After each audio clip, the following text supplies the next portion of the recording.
morning, 10th class. How are you? I hope you're fine. And how's your life? I hope you are getting along with yourself. 10th class आपके जो व्याख्या वाले chapters थे, 3 आपके FA first में chapter number 3 chapter करवाए थे, first, second and third, है ना, वो कंप्लीट हो चुके हैं। आज हम व्याकरण स्टार्ट कर रहे हैं। पर बच्चों, मैं चाहती थी कि व्याकरण स्टार्ट करूँ तब तक तुम्हारे स्कूल खुल जाएं, पर अब नहीं खुल सके हैं। अब ये ऑनलाइन ही बच्चों, जो मैं समझाने की कोशिश कर रही हूँ उसे ध्यान से सुनेंगे, ध्यान से समझने की कोशिश करेंगे। ओके, चलिए पेज नंबर 78 आ जाइए।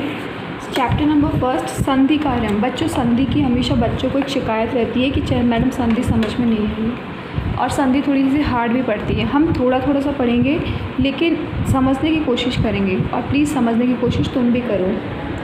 परिभाषा देखिए संधि कार्यम की। जब दो शब्द पास पास आते हैं तो अत्यधिक सन्निकटता के कारण पहले शब्द के अंतिम वर्ण अक्षर तथा दूसरे शब्द के प्रथम वर्ण अक्षर में संहिता अत्यधिक समीपता होने पर पूर्व प्रथम शब्द का अंतिम वर्ण में अथवा पूर्व पर दोनों वर्णों में परिवर्तन होता है। इस परिवर्तन को संधि कहते हैं। देखो उसने क्या कहना चाहा है, जब दो शब्द पास पास आते हैं तो अत्यधिक सन्निकटता के कारण पहले शब्द के अंतिम वर्ण मतलब अक्षर तथा दूसरे शब्द के प्रथम वर्ण अक्षर संहिता में अत्यधिक समीपता होने पर प्रथम शब्द का अंतिम वर्ण में अथवा पूर्व पर दोनों वर्णों में परिवर्तन होता है। इस परिवर्तन को संधि कहते हैं। संधि के भेद, भैया देखो बच्चों, मैं ये जानती हूँ कि संधि कहते हैं दो या दो से अधिक वर्णनों के मेल को, है ना। सुनो मेरी बात। और इसलिए आपको कहना चाहे कि जब दो शब्द पास पास आते हैं, बात तो वही होगी जब दो या दो से अधिक वर्णनों के मेल को।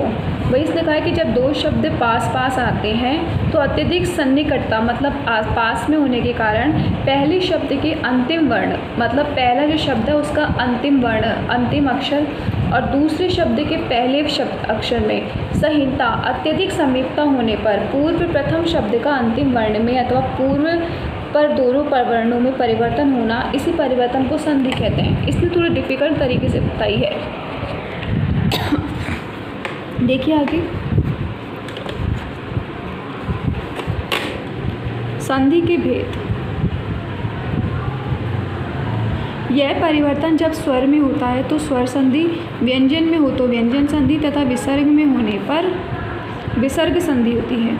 अतः मुख्यतः संधि के 3 भेद हैं, स्वर संधि, व्यंजन संधि तथा विसर्ग संधि। अच्छे, स्वर संधि के बारे में हम पहले पढ़ते हैं। स्वर के पश्चात स्वर होने पर मतलब स्वर के बाद भी स्वर होने पर स्वर संधि होती है। यहाँ स्वरों में परिवर्तन होता है। यह मुख्यतः 6 प्रकार की होती है, दीर्घ संधि, गुण संधि, वृद्धि संधि, यण संधि, अयादि संधि तथा पूर्व रूप संधि। प्रथम 3 भेदों में पूर्व पहले वाले शब्द के अंतिम अक्षर और पर आगे वाले शब्द के पहले अक्षर दोनों के स्थान पर परिवर्तन होता है।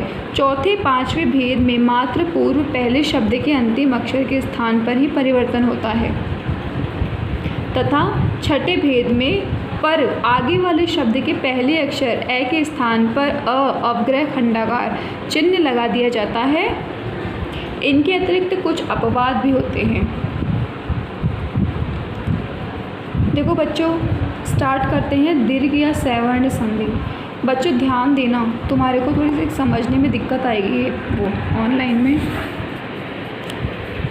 जब ह्रस्व या दीर्घ ए, आ, ई, ऊ, री के पश्चात वही वर्ण हो तो पूर्व पर दोनों के स्थान पर अपना ही सवर्ण दीर्घ हो जाता है। जैसे ए आ प्लस ए आ बराबर आ, राम प्लस अवतार राम अवतार, देव प्लस आनंद देवानंद, विक्रम प्लस आदित्य विक्रमादित्य, शस्त्र प्लस आगार शस्त्रागार, विद्या प्लस अर्थी विद्यार्थी, दैत्य प्लस हरि दैत्यारी, विद्या प्लस आश्रम विद्याश्रम, महा प्लस आश्चर्य महाश्चर्य। बच्चों इसने पता है क्या कहना चाहे, देखो कि ध्यान देना बच्चों कि जब दीर्घ ए आ ई ऊ री के पश्चात वही वर्ण हो तो पूर्व पर मतलब पहले पर दोनों के स्थान पर अपना ही दीर्घ हो जाता है। जैसे ए आ प्लस ए आ बराबर आ, जैसे राम प्लस अवतार आता है ना, तो बच्चों यहाँ पे ए और आ रहा है आगे, ए आ प्लस क्या बन गया आ, तो यह क्या हो गया राम अवतार। देव प्लस आनंद देवानंद, भाई वे प्लस आ हो रहा है ना, ए प्लस आ गया ना इसमें। अब आगे देखिए नेक्स्ट, इसमें ई और ई बराबर बड़ा ई।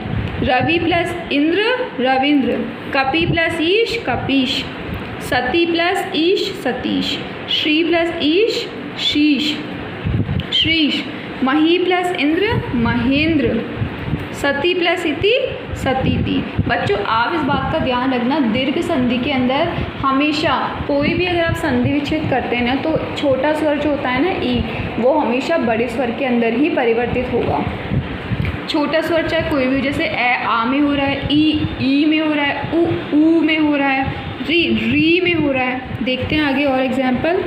ई का हो गया, अब ऊ प्लस ऊ क्या हो गया बड़ा ऊ। भानु प्लस उदय भानुदय, लघु प्लस उर्मी लघुर्मी, वधु प्लस उत्सव वधुत्सव, वधु प्लस उष्मा वधुष्मा, सु प्लस उक्ति सुक्ति, गुरु प्लस उपदेश गुरुपदेश, री प्लस री, पितृ प्लस ऋणम पितृणम, मातृ प्लस ऋचा मातृचा, होत्र प्लस विकार होत्रिकार। आगे आप बच्चों आज सिर्फ एक ही पढ़ाऊँगी, दूसरा है आपकी गुण संधि। ये मैं एक साथ घसीटूँगी नहीं संधि को बच्चों, क्योंकि मुझे पता है तुम्हें समझ में थोड़ी कम बैठ रही होगी ये। हमेशा ध्यान रखना दीर्घ स्वरवर्ण बच्चों। अब मेरी बात सुनो, इस बात का बिल्कुल ध्यान रखेंगे आप लोग कि दीर्घ संधि जो है, दीर्घ संधि आप लोग कैसे कवर करेंगे। हमेशा इस बात का ध्यान रखना कि जहाँ पर स्वर नीचा आ रहा हो और उसके साथ उसका अगला स्वर ऊंचा आ रहा हो, तो उस उच्च स्वर को क्या करना है, वो ऊंचे स्वर में ही बदल जाता है, वो नीचे स्वर में नहीं रहता। ऊ तो वो बड़ा ऊ ही होगा, ई तो वो बड़ा ई ही होगा, आ तो वो आ में ही परिवर्तित होगा, उसे ही दीर्घ या सवर्ण संधि कहा जाता है। नेक्स्ट हमारे आता है गुण संधि, वो बच्चों मैं आज ना पढ़ाते हुए आपको कल पढ़ाऊंगी। बच्चों एक बात मेरी आपसे रिक्वेस्ट है कि जिन्होंने चैप्टर 1, 2, 3 का क्वेश्चन आंसर्स और व्याख्या जिसको दी गई थी जिस चैप्टर के अंदर करने की, वो अभी तक नहीं की है, तो बच्चों उन सबसे मेरी रिक्वेस्ट है कि प्लीज़ आप लोग अपना वर्क कंप्लीट कर लीजिए। वर्क नहीं करेंगे तो आप ही लॉस में रहेंगे बच्चों। ऐसा तो है नहीं कि मेरा कोई इसमें लॉस हो जाएगा, लॉस इसमें आपका ही होगा ना। तो प्लीज़ जिन बच्चों ने अभी तक वर्क कंप्लीट नहीं किया है वो बच्चे अपना वर्क कंप्लीट कर लें। और बच्चों संधि का जो चैप्टर है मैं आपको सामने धीरे धीरे पढ़ा रही हूँ, इसे ज़्यादा लंबी जल्दी खींच नहीं रही हूँ, थोड़ा थोड़ा सा पढ़ा रही हूँ, थोड़ा इसलिए पढ़ा रही हूँ ताकि आप लोग ध्यान दे सकें। प्लीज़ समझने की कोशिश कीजिए ताकि तुम्हें एकदम से डिफ़िकल्टी ना हो। ये संधि है बेटा, और ये हिंदी की नहीं संस्कृत की संधि है। जिस दिन तुम्हारी क्लासेस न्यू ओपन हो जाएंगी, मान लीजिए आप लोगों को स्कूल बुला लिया जाएगा, मैं आप लोगों को संधि का चैप्टर, इनफैक्ट मैं आप लोगों को जो भी चैप्टर मैंने आपको ऑनलाइन पढ़ाए हैं वो भी यदि समय बचेगा तो मैं आप लोगों को वो भी दोबारा क्लासरूम के अंदर रिपीट करवाऊँगी। लेकिन मैं ये चाहती हूँ कि अगर मान लीजिए ऐसा टाइम नहीं आ पाएगा तो इसलिए आप प्लीज़ बुक पर ध्यान दीजिए और जो वीडियोस मैं आप लोगों को भेज रही हूँ उन्हें प्लीज़ आप लोग पढ़िए। Okay 10th class, bye.